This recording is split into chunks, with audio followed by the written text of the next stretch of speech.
இன்று இருளின் நடுவிலும் கர்த்தருடைய வெளிச்சத்தில் நடக்கும் நாள். வாழ்க்கையில் பயமும் நிச்சயமின்மையும் வந்தாலும் கர்த்தர் நம்முடைய வெளிச்சமும் இரட்சிப்பும் ஆவார். அவருடைய பிரசன்னம் நம்மை வழிநடத்தி எல்லா இருளையும் அகற்றி நம்பிக்கையோடு முன்னேறச் செய்கிறது. கர்த்தர் என் வெளிச்சமும் என் இரட்சிப்புமாயிருக்கிறார். நான் யாருக்கு பயப்படுவேன்? கர்த்தர் என் ஜீவனின் பெலனாயிருக்கிறார். நான் யாருக்கு அஞ்சுவேன்?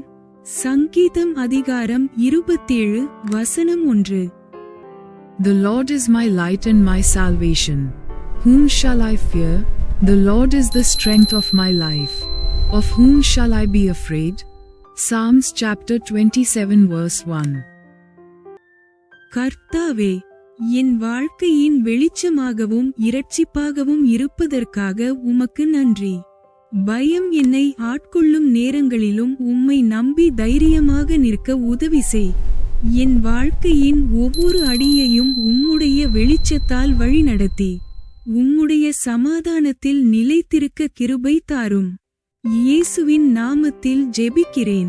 ஆமேன்.